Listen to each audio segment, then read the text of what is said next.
I lost my thought. I left my pasta thought. On May 14th,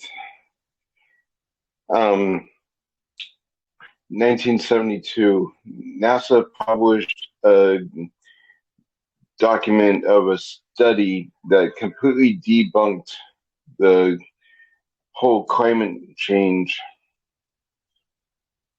and released it to the government.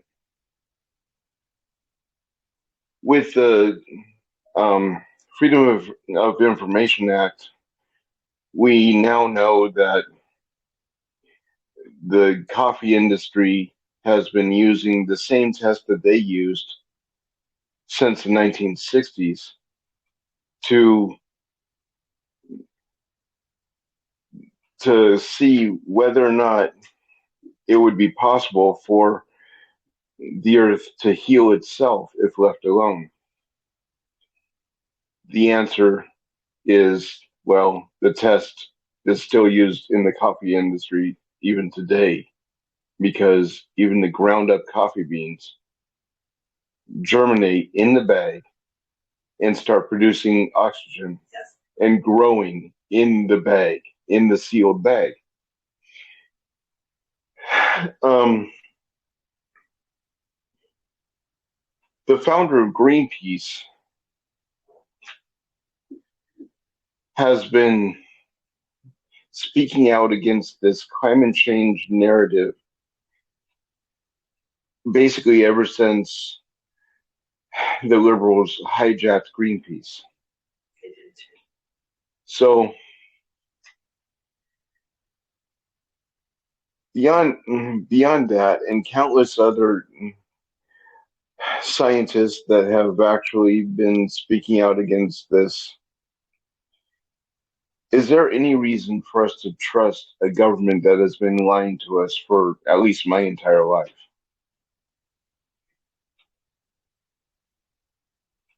Now they're talking about um, reducing food production, starving people.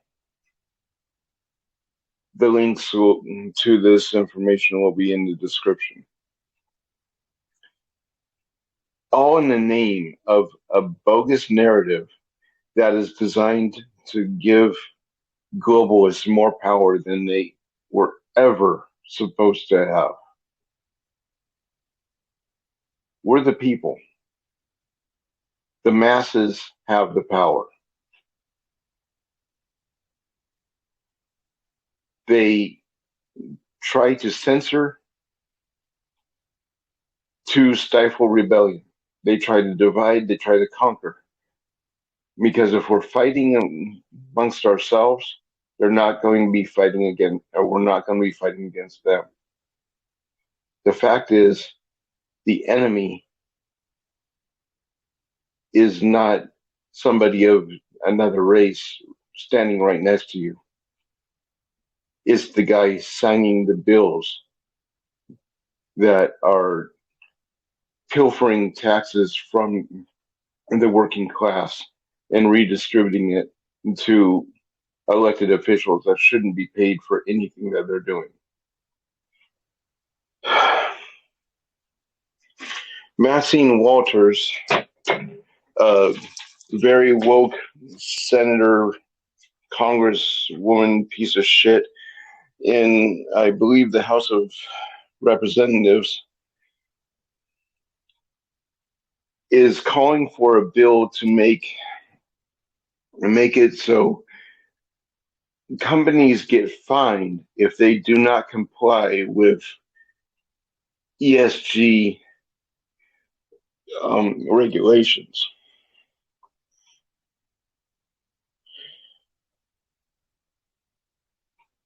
Meanwhile, we have a growing trend pushing homosexuality on our youth. While it's very clear that they want to lower the number of humans populating the planet.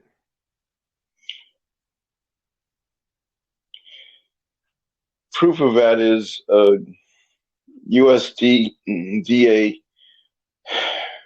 approval of a abortion pill that you can find right next to Tylenol on your drugstore counter. These pills will soon be issued to schools to be given to minors as young as 8 years old. All we have to do is go to the school nurse. Once again, I'll give you the links to this information in the description.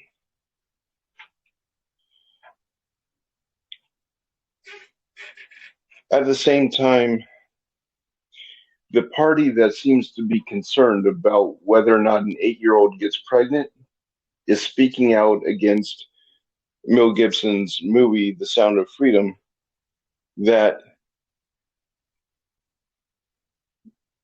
is centered around fighting human trafficking and sex slavery, particularly against minors. The party that's speaking out the loudest, of course, the left-wing Democrats that have for decades, at least as long as I've been alive, been enslaving illegals, putting them in situations where they need to work in order to have shelter. And yet undocumented workers don't need to get paid, so they don't get paid. They're forced into slavery, be it sexual or labor intensive. And yet the left is saying all over the place, the Washington Post, the Huffington Post, a long list of it will be in the description, that this movie is based on QAnon conspiracy theories. We just might want to think twice about who we're actually listening to. Because the reality is that the very corruption of the party that I'm speaking out against has now made it so illegal immigrants, undocumented immigrants, can now apply and get jobs as police officers in Washington, D.C. They come into the country breaking the law, and now they're going to take an oath to uphold the very laws that they break. Does anybody have an issue with this? And arrest American citizens.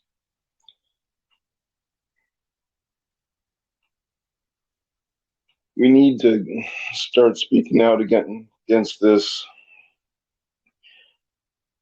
I always leave links in my description as to how this information was obtained, and I encourage you to look at it. Because, ladies and gentlemen, we are at war, and we have been at war for at least my lifetime.